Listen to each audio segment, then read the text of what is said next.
नमस्कार, आप देख रहे हैं प्राइम न्यूज और मैं हूं आपके साथ आलोक शुक्ला। उत्तराखंड प्राइम में आप सभी का स्वागत है।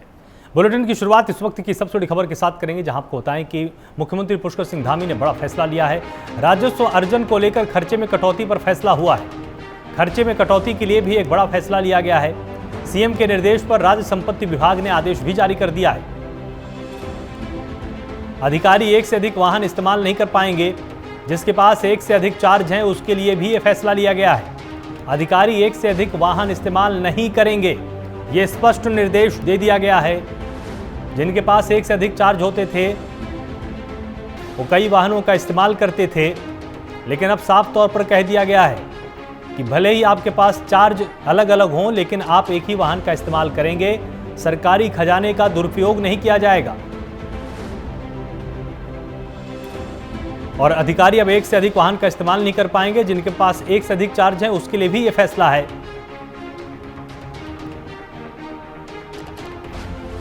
जितने अधिक वाहनों का इस्तेमाल होता है उतना ही ज्यादा राजस्व को भी नुकसान होता है। और खर्चे में कटौती के लिए बड़ा फैसला लिया गया है। सीएम के निर्देश पर राज्य संपत्ति विभाग ने बड़ा फैसला लिया है।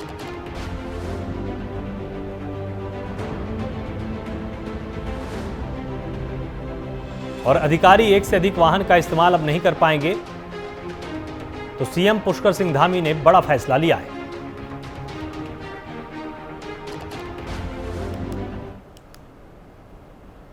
बागेश्वर विधानसभा से कांग्रेस के पूर्व प्रत्याशी रंजीत दास ने भाजपा का हाथ थाम लिया है।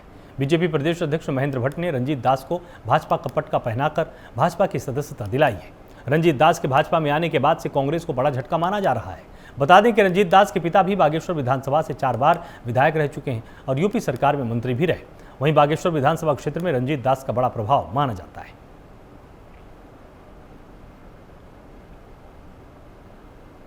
भाग्य था कि वहाँ के हमारे स्वर्गीय मंत्री चंदन राम दास जी की मृत्यु के कारण वहाँ उपचुनाव हुआ और ये सामाजिक एक प्रक्रिया थी संविधान की कि उस पर होना है। लेकिन अब 5 सितंबर को वहाँ चुनाव होना है और उस चुनाव को प्रभारी के नाते मैं देख रहा हूँ। वैसे तो पूरा संगठन हमारा उसको देख रहा है और उपचुनाव को लेकर हमने सारी तैयारियां कर ली हैं। और जहाँ तक उम्मीदवार की बात है, उम्मीदवार पर भी हमने कल अपनी कोर कमेटी की बैठक पैनल इत्यादि बन गए हैं। पैनल इत्यादि केंद्र को जाएगा। केंद्र में जो भी डिसीजन होगा, जो भी निर्णय होगा, उसके आधार पर हमारा 1 या 2 दिन के अंदर वहाँ उम्मीदवार घोषित हो जाएगा। हमारी तैयारियां पूरी हैं और हमने वहाँ प्रत्येक बूथ तक, वहाँ 188 बूथ हैं उस विधानसभा के अंदर, और हमने पूरी तैयारियां कर रखी है वहाँ। हमारा संगठन बिल्कुल, क्योंकि भारतीय जनता पार्टी का कार्यकर्ता साल के 365 दिन चुनाव मूड में रहता है। हम चुनाव के लिए बहुत उत्साहित भी हैं और सभी कार्यकर्ता मिलकर इस चुनाव को हम बड़े मतों से जीतने वाले हैं। भारतीय जनता पार्टी 14 अगस्त को देश भर में विभाजन विभीषिका के तौर पर मना रही है। इसको लेकर पार्टी स्तर पर तैयारियां पूरी हो चुकी हैं। इसको लेकर उत्तराखंड में भी विभीषिका दिवस पर प्रदेश के सभी जनपदों में विभिन्न प्रकार के कार्यक्रमों का आयोजन किया जाएगा। इसको लेकर बीजेपी प्रदेश महामंत्री और कार्यक्रम के संयोजक राजेंद्र बिष्ट ने जानकारी देते हुए बताया कि जिस तरह से आज़ादी के समय की सरकारों ने अपने हितों को ध्यान में रखते हुए देश को बांटने का काम किया और इसकी वजह से अखंड भारत को उसका दंश झेलना पड़ा, आज उन्हीं परिस्थितियों की स्मृति को बनाए रखने के उद्देश्य से ये कार्यक्रम किए जा रहे हैं।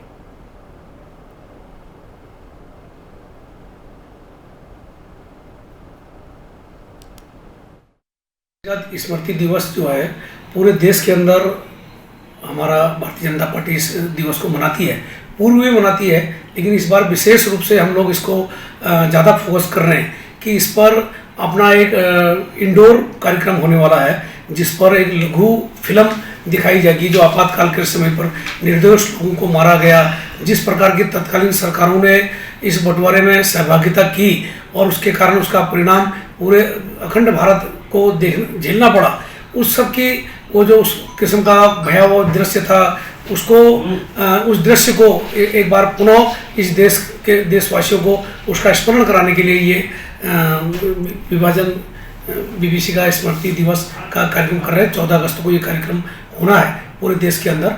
मैं उत्तराखंड प्रदेश संयोजक के नाते इस कार्यक्रम को देख रहा हूँ। और हमने कहा है कि इसको हम 2 प्रकार के कार्यक्रम करने वाले हैं। एक तो हम इसको इंडोर कार्यक्रम करेंगे, उसमें एक डॉक्यूमेंट्री भी दिखाई जाएगी या लघु फिल्म दिखाई जाएगी। इसके अलावा कई स्थानों पर हम इसकी प्रदर्शनी भी लगाने वाले हैं। कॉलेजों पर कोई प्रदर्शनी लगाएंगे। आपातकाल के समय पर जिस किस्म का अत्याचार, जिस प्रकार का लोगों ने रक्तपात झेला है, वो आज की नई पीढ़ी को इसके बारे में कम जानकारी है, क्योंकि इसकी स्मृति हम सबकी पटल पर रहना चाहिए देशवासियों के अंदर। तो इस कार्यक्रम को करेंगे। दूसरा, इस पर हमने कहा है कि एक हम मौन जुलूस के रूप पर भी कार्यक्रम करेंगे। शहर के जो मुख्य मार्ग है उस पर हम मौन जुलूस निकालेंगे, हाथ में तख्तियाँ होंगी और ये स्मृति दिवस का स्मरण देशवासियों को कराएंगे।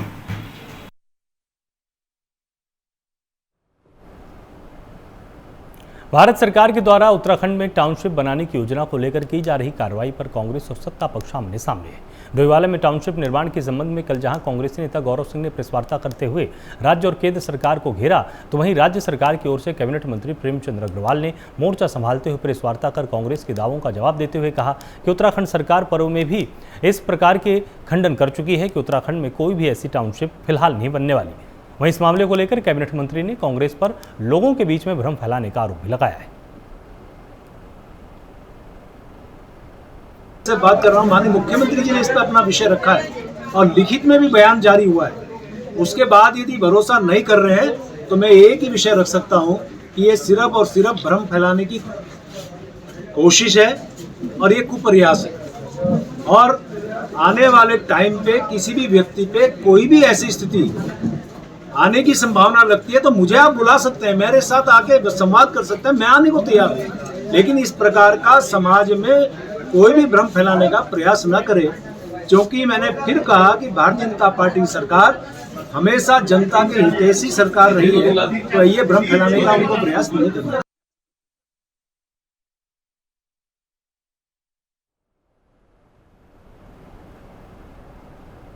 गदरपुर क्षेत्र के विभिन्न स्थानों पर मेरी माटी मेरा देश अभियान के तहत कई कार्यक्रम किए गए। वहीं नगर पंचायत दिनेशपुर की ओर से आयोजित एक कार्यक्रम के तहत दिनेशपुर थाने के समक्ष स्वतंत्रता सेनानियों को सम्मानित किया गया। इस दौरान नगर पंचायत अध्यक्ष सीमा सरकार ने कहा है कि मेरी माटी मेरा देश अभियान पूरे भारतवर्ष के एक सूत्र में बनाने का एक अभियान और प्रधानमंत्री नरेंद्र मोदी जी के द्वारा यह अभियान चलाया जा रहा है।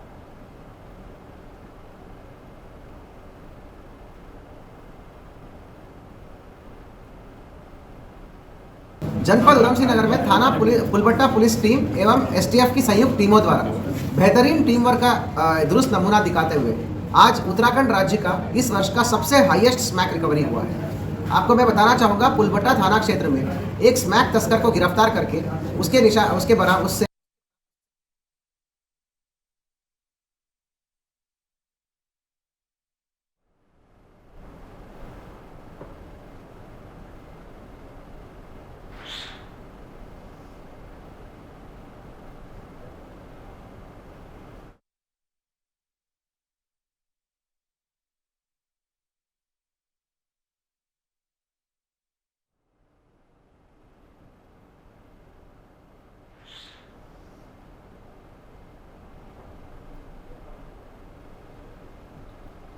खबर रुड़की से, जहां गंगा नहर किनारे स्थित प्रशासनिक भवन में आज भारतीय किसान यूनियन रोड के राष्ट्रीय अध्यक्ष पदम सिंह के नेतृत्व में एक बैठक का आयोजन किया गया। बैठक में बारिश के कारण किसानों की खराब हुई फसलों को लेकर सरकार के रवैये पर चर्चा की गई। वहीं भारतीय किसान यूनियन रोड के युवा प्रदेश अध्यक्ष सचिन तोड़ा ने बताया कि सरकार का किसानों के प्रति रवैया ठीक नहीं चल रहा है। जहाँ सरकार किसानों का दमन कर रही है, वहीं मांगे पूरी नहीं होने पर उन्होंने बड़े आंदोलन की भी चेतावनी दी है। इस दौरान बैठक में बड़ी संख्या में किसान मौजूद रहे। आज हमारे जो राष्ट्रीय अध्यक्ष है पदम सिंह रोड जी, इनके नेतृत्व में एक मीटिंग का आयोजन किया गया और मीटिंग का जो आयोजन है वो किसानों को लेकर के है कि आज जो किसान है वो इस स्टेज पर आ गया कि उसे आज खाने को भी मोहताज हो गया, तो उनकी समस्याओं का निराकरण, उनके मुआवजे को लेकर के, उनकी फसलों को देख करके इस संबंध में आज मीटिंग रखी गई, ताकि आज किसानों का अगर सरकार नहीं देखती कि किस तरह इनका भला हो सके, तो फिर ये जो हमारी यूनियन है फिर ये बाध्य होगी कि हम किसानों को किस तरह उनका मुआवजा दिलवाएं, किस तरह सरकार से वो करवाएं। इसके लिए चाहे आंदोलन करना पड़े, चाहे दरी घेरनी पड़ो, चाहे बिछोना घेरना पड़ो, चाहे कुछ करना पड़ो, लेकिन काश्तकार की लड़ाई अगर प्रशासन शासन सरकार नहीं सुनती तो हमारी किसान यूनियन रोड संघर्ष करने को तैयार है और मुआवजा दिलवाने का काम और राहत दिलवाने का काम करेगी। मेरा कहना यही है, जो सरकार ये दमनकारी नीति सरकार जो इस्तेमाल कर रही है किसानों के खिलाफ, हमेशा ही किसानों का दमन किया है, उत्पीड़न किया है और उसी क्रम में आज सरकार चल रही। सरकार की आंख नहीं खुली कि किसान की स्थिति आज क्या है। एक छोटे से छोटा किसान बिल्कुल मरा पड़ा है। ये कहते हैं कि साहब हमने 3 महीने का बिजली का बिल माफ़ कर दिया। 3 महीने से तो बिजली की आवश्यकता नहीं पड़ी किसान को, क्योंकि खेत में पानी इतना है। खबर मसूरी से है, जहां भाजपा महानगर महिला मोर्चा द्वारा धूमधाम के साथ हरितालिका तीज महोत्सव मनाया गया। बता दें कि भारतीय जनता पार्टी महानगर देहरादून महिला मोर्चा मसूरी द्वारा हरितालिका तीज महोत्सव का आयोजन किया गया। मसूरी राधा कृष्ण मंदिर के सभागार में आयोजित कार्यक्रम में बतौर मुख्य अतिथि भाजपा महिला मोर्चा की प्रदेश अध्यक्ष पूर्व विधायक केदारनाथ श्रीमती आशा नौटियाल, प्रदेश महामंत्री गीता रावत, महानगर महिला मोर्चा की अध्यक्ष अर्चना बागड़ी द्वारा कार्यक्रम का दीप प्रज्वलन करके शुभारंभ किया गया।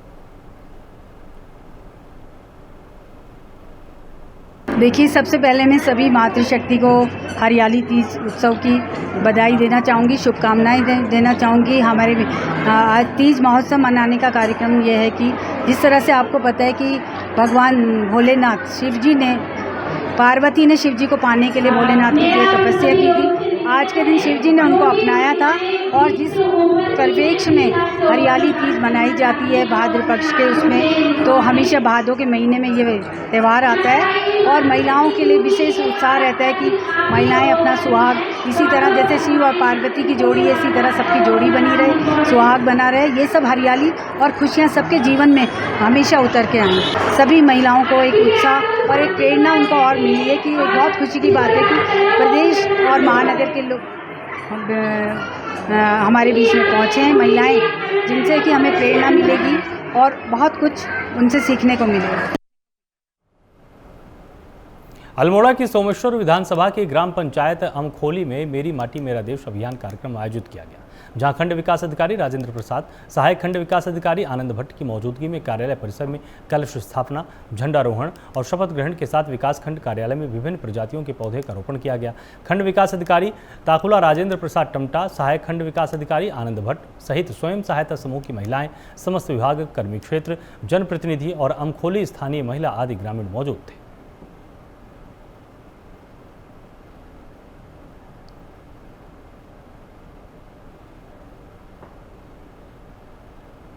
मसूरी एमपीजी कॉलेज के छात्रों ने श्री देव सुमन महाविद्यालय के द्वारा आयोजित परीक्षा की परीक्षा लिस्ट न लगाए जाने को लेकर घेराव किया है। परीक्षा लिस्ट न लगाए जाने को लेकर कई छात्रों के द्वारा यह दावा किया गया कि वो परीक्षा देने से वंचित रह गए हैं।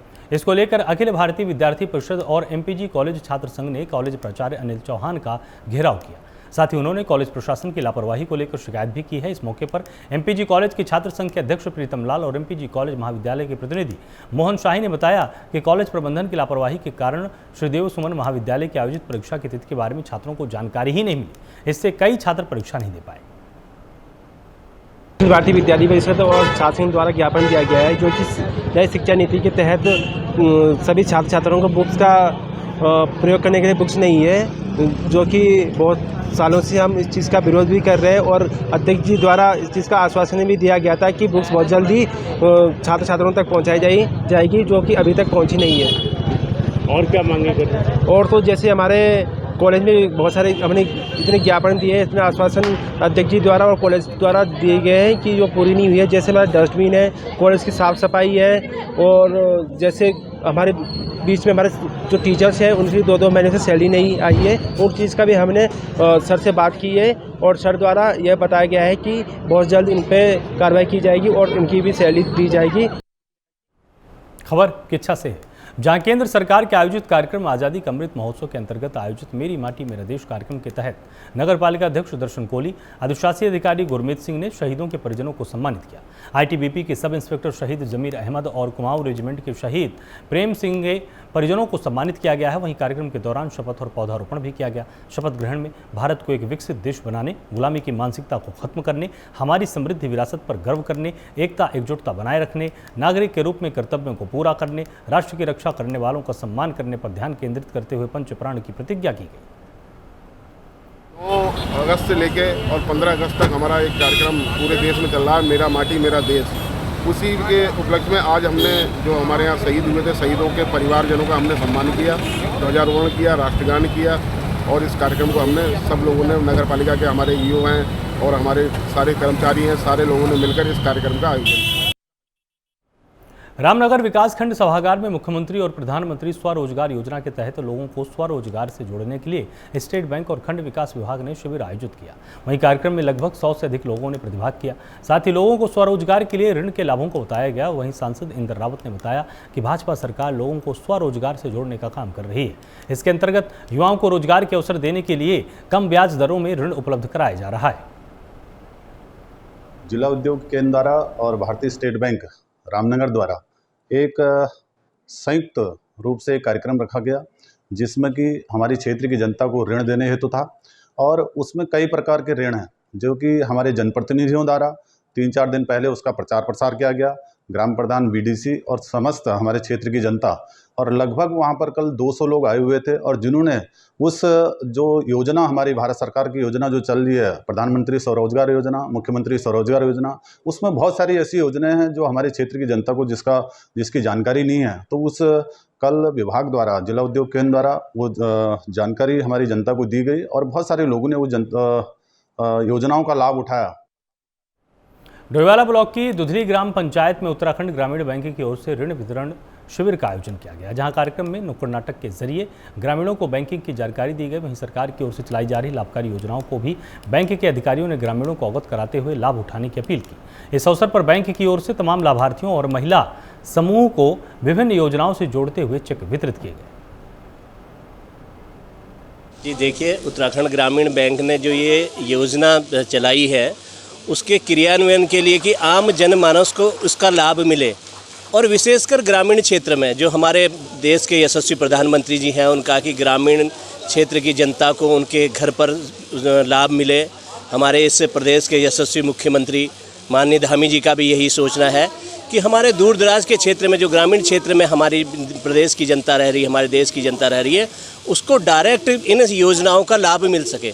अनेक बीमा योजनाएं हैं जो केंद्र द्वारा पोषित हैं, जो माननीय प्रधानमंत्री योजना के अंतर्गत हैं, उनका लाभ आम जनता को मिले। और ये एक कैंप दुधली उत्तराखंड ग्रामीण बैंक ने जो लगाया है, इसका निश्चित रूप से यहाँ पे लोगों को लाभ मिलेगा। और दूसरा हमारा ये स्कूलों का ऑर्डर आ रखा है स्वयं सहायता समूह से ही, जो हमारे 15 अगस्त के लिए ड्रेस बन के जानी है। और दूसरा हमारा इसमें अभी टेम्पल का काम चल रखा है।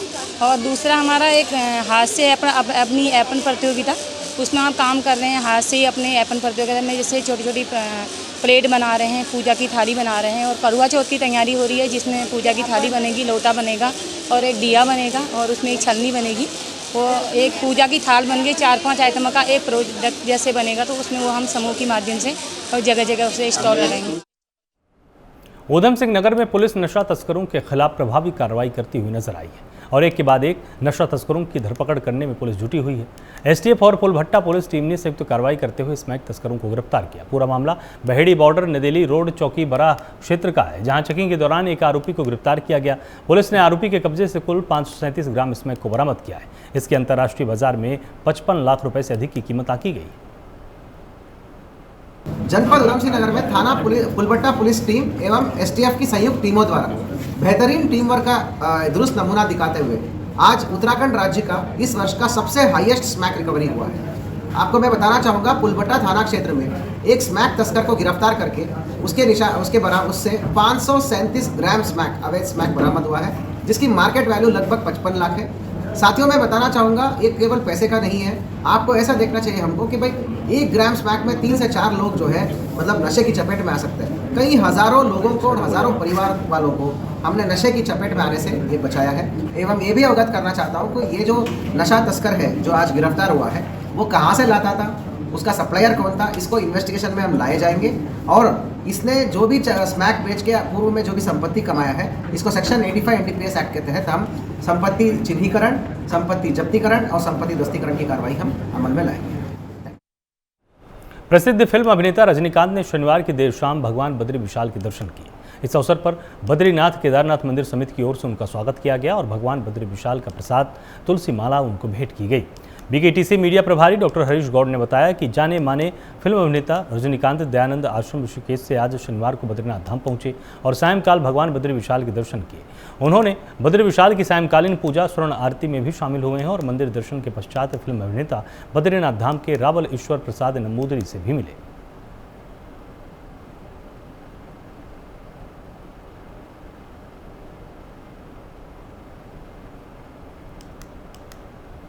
रुद्रपुर में कोतवाली पुलिस ने युवक पर तलवार से हमला करने वाले 3 हमलावरों को गिरफ्तार किया है। साथ ही घटना में प्रयुक्त तलवार को भी बरामद किया गया है। सीओ सिटी अनुषा बडोला ने घटना का खुलासा करते हुए बताया कि 8 अगस्त 2023 की रात ऋषभ गुप्ता पुत्र अनिल गुप्ता निवासी घास मंडी रुद्रपुर पर रमपुरा निवासी गोविंद शर्मा, कुंदन कोहली तथा घास मंडी निवासी सोनू उर्फ सम्मी ने एक साथ होकर धारदार हथियार से जानलेवा हमला किया था। हमले में ऋषभ गुप्ता गंभीर रूप से घायल हुआ था। इस मामले में पीड़ित के पिता की ओर से हमलावरों के खिलाफ एफआईआर दर्ज कराई गई थी। 8 और 9 अगस्त को हमें एक सूचना मिली कि कहीं पे तलवार मार के एक लड़के को घायल कर दिया गया है, जिस पर त्वरित कार्रवाई करते हुए सीसीटीवी फुटेज लेते हुए हमारे द्वारा टीम गठित की गई, जिसमें बहुत ही अच्छा काम किया है महेश कांडपाल जी ने और हमारे अशोक पंड्याल ने। इन्होंने त्वरित कार्रवाई करते हुए जो 3 अभियुक्त थे उन तीनों को पकड़ा है और पकड़ने के बाद हमें ये भी पता चला है कि इनमें से 2 के ऊपर ऑलरेडी क्रिमिनल बैकग्राउंड है इन दोनों का, तो इन तीनों को पकड़ते। रुड़की के दिल्ली देहरादून नेशनल हाईवे पर कंटेनर तेज रफ्तार कार घुसने से चालक गंभीर रूप से घायल हो गया। पूरा मामला भगवानपुरा थाना क्षेत्र के बिस्कुट फैक्ट्री के पास का है, जहां एक तेज रफ्तार कार कंटेनर में जाकर घुस गई। इसमें कार चालक गंभीर रूप से घायल हुआ है। वहीं कंटेनर के नीचे घुसी कार में भयंकर आग भी लग गई थी।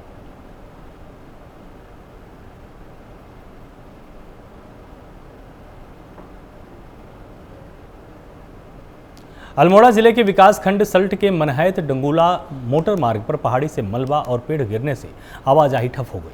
वहीं मोटर मार्ग पर ठप होने से रमपुरा, महैत, पटियाला चौरा, किचार, डंगोला आदि गांव के ग्रामीणों को काफ़ी परेशानी का सामना करना पड़ा और वहीं सूचना मिलने के बाद विभाग ने मौके पर जेसीबी की मदद से 5 घंटे में यातायात सुचारू किया है। साथ ही उन्होंने बताया कि आपदा को लेकर पीएमजेवाई विभाग की ओर से चयनित स्थानों पर जेसीबी तैनात की गई और इससे मार्ग के बंद करके तुरंत खोला जा सके।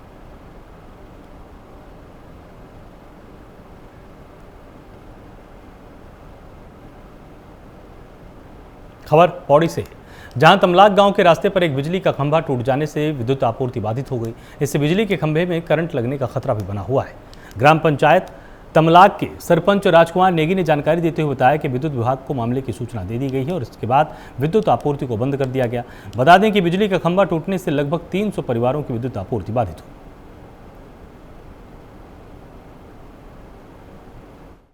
यहाँ पे ग्राम सभा तमलाक में ये बिजली का खंभा टूट गया है और यहाँ पे ये इतना खतरनाक हो रखा है, ये बीच रास्ते टूट रखा है। यहाँ पे किसी के भी रुड़की में पिछले दिनों हुई बारिश के चलते कई मोहल्लों में जलभराव की स्थितियां पैदा हुई। इसके कारण अब पानी की निकासी न होने से मलेरिया, डेंगू, अन्य बीमारियां फैलने का खतरा भी बना हुआ है। वहीं सिविल अस्पताल में भी लगातार वायरल और डेंगू की जांच के लिए लोग पहुंच रहे हैं। साथ ही नगर निगम के अधिकारियों का कहना है कि जिन वार्डों में जलभराव हो चुका है वहां दवाइयां, फॉगिंग और एंटी लार्वा की व्यवस्थाएं भी चलाई जा रही हैं। साथ ही एक नोडल अधिकारी भी बनाया गया है ताकि छिड़काव में कोई दिक्कत ना हो। वहीं नगर निगम डेंगू से निपटने के लिए लगातार जुटा हुआ है ताकि बीमारियों से बचाया जा सके। उत्तराखंड प्राइम में फिलहाल इतना ही। आप लगातार जुड़े रहिए प्राइम न्यूज़ के साथ। नमस्कार।